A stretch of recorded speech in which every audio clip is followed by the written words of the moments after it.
Xin chào mọi người, hôm nay Travel EU sẽ đưa các bạn đến tham quan hai danh lam của bang Sachsen, đó là thành cổ pháo đài Königstein và thiên đường Thụy Sĩ Sachsen-Bastei.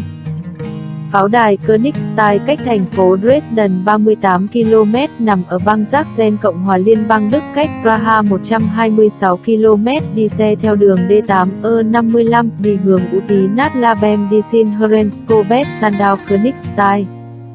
Chạy xe ô tô hết 1 giờ 40 phút là đến. Đây là cung đường chạy qua thung lũng sông Elbe, từng được công nhận là di sản UNESCO cực đẹp, nhất là mùa thu lá vàng.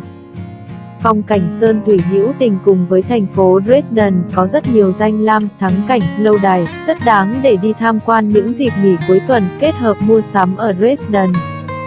Bạn có thể đỗ xe ở chân đồi, rồi đi bộ lên hoặc chạy thẳng lên tận thành. Vé tham quan thời điểm tháng 9 năm 2020 là 12 euro một người, đỗ xe 8 euro. Xe bạn cần mua vé tham quan, rồi đi thang máy lên thành. Tuy nhiên mùa Covid thì thang máy chỉ dành cho xe nôi trẻ em và người tàn tật, còn lại tất cả phải leo bộ lên thành. Khi lên đến thành, bạn có thể phóng tầm mắt hết cỡ ra phong cảnh xung quanh và chụp ảnh đẹp. Thành cổ pháo đài Königstein, một trong những pháo đài trên núi lớn nhất ở châu Âu. Nằm trên núi đá bên sông Elbe ở thị trấn cùng tên, các tòa nhà bằng đá đã được xây dựng trên pháo đài Königstein có từ thế kỷ 12. Tòa nhà lâu đời nhất được bảo tồn của pháo đài là nhà thờ nguyện, nằm ở độ cao 240 m so với mặt sông Elbe. Đây chính là sông Labe bên Séc, khi chảy qua Đức thì gọi là sông Elbe. Là một bảo tàng ngoài trời lịch sử quân sự với diện tích 9,5 ha, đã được mở cửa từ năm 1955. Chu vi pháo đài dài 1.800 m với tường thành cao tới 42 m với những bức tường đá dốc thẳng đứng. Ở trong pháo đài có một giếng nước sâu 152,5 m, đây là giếng sâu nhất ở Sachsen và sâu thứ hai ở châu Âu. Văn bản lâu đời nhất nói về pháo đài là sắc lệnh của vua Séc Václav I có từ năm 1233. Vào thời Trung Cổ, lâu đài thuộc về Vương quốc Séc thuộc đế quốc La Mã Thần Thánh. Königstein thuộc về Vương triều Séc và nó kiểm soát con đường thương mại phương Bắc, là pháo đài của lãnh thổ Séc kéo đến thung lũng vùng sông Nguinlit, gần thành Donin, quan trọng về mặt chiến lược. Hoàng đế của đế chế La Mã Thần Thánh và là vua Séc Karl IV đã nắm quyền kiểm soát pháo đài Königstein và vùng lãnh thổ phía Nam. Vua Karl IV đã từng ở lại pháo đài từ ngày 5 đến ngày 19 tháng 8 năm 1359 và ký cấp đặc quyền cho vận chuyển đường sông. Cả hai thành Königstein và Donin đều nhiều lần bị đem ra cầm cố trong 50 năm sau đó. Năm 1385, tranh chấp kéo dài về chủ quyền ở thành Donen đã nổ ra. Khi hoàng tử Wilhelm I. Mason đứng về phía kẻ thù của những người chủ thành. Mọi việc kết thúc vào năm 1408 khi Königstein bị chinh phục và trở thành tài sản của gia đình Wetting, một dòng họ quý tộc lớn ở Sachsen, theo hiệp ước chép ký ngày 25 tháng 4 năm 1459. Đã xác định biên giới Vương quốc Séc và Sachsen với cửa khẩu là Königstein, được thiết lập với sự giúp đỡ của hoàng tử Mason. Không giống như các pháo đài Sachsen khác, pháo đài Königstein được sử dụng làm nơi đóng quân của các công tước hoàng tử của đế quốc La Mã Thần Thánh. Ban đầu, nước sinh hoạt được lấy từ các bể chứa nước mưa tại lâu đài, mãi đến năm 1563 đến năm 1569 mới đào giếng sâu 152,5 m để lấy nước.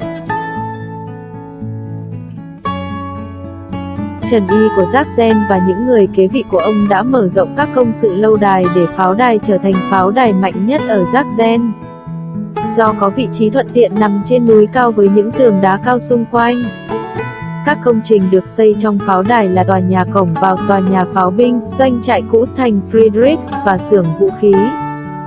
Pháo đài được tu sửa lần thứ hai vào những năm 1619 đến năm 1681, có thêm các khẩu thần công phía trước pháo đài. Giai đoạn thứ ba là giai đoạn từ năm 1694 đến năm 1756, nhà doanh trại cũ được mở rộng. Từ năm 1722 đến năm 1725, theo yêu cầu của vua Augustus II, Strong đã cho đóng dưới tầng hầm của lâu đài Magdalena một thùng rượu hoàng gia khổng lồ với dung tích 249.838 lít. Chi phí sản xuất thùng rượu khổng lồ ước tính khoảng 8.230 đồng tiền vàng. thùng được chứa đầy rượu vang làm từ vùng Mason, và nó chỉ dùng được đúng một lần vì sau đó phải dỡ bỏ vào năm 1818 vì lý do nguy hiểm. Công việc xây dựng trên pháo đài tiếp tục trong thời gian sau đó. Hội trường Jannah được xây dựng vào năm 1631, được xây dựng lại vào năm 1816 và chuyển thành nhà kho vũ khí.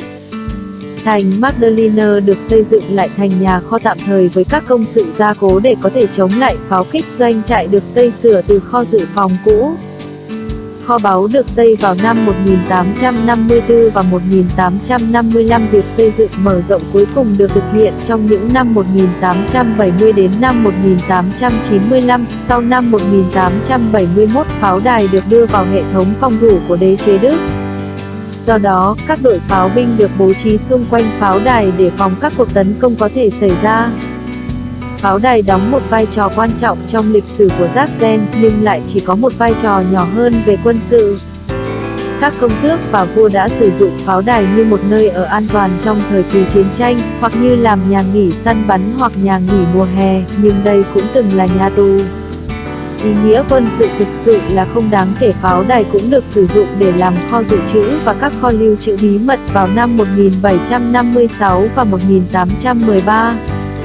Các tác phẩm nghệ thuật và kho báu từ Dresden được cất giấu ở trong pháo đài. Tương tự như vậy, trong Thế chiến lần thứ hai, các tầng hầm của pháo đài cũng được sử dụng kho cất giấu. Pháo đài từng là một nhà tù đáng sợ từ năm 1591 đến năm 1922. Trong chiến tranh của Pháp và cả hai cuộc chiến tranh thế giới, pháo đài cũng được sử dụng làm trại giam giữ tù binh. Sau Thế chiến thứ hai, pháo đài được Hồng quân Liên Xô sử dụng làm bệnh viện. Từ năm 1949 đến năm 1955, pháo đài được sử dụng làm trại cải tạo cho thanh thiếu niên.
Còn cho đi thang máy cơ. Hay là hơi đi rồi.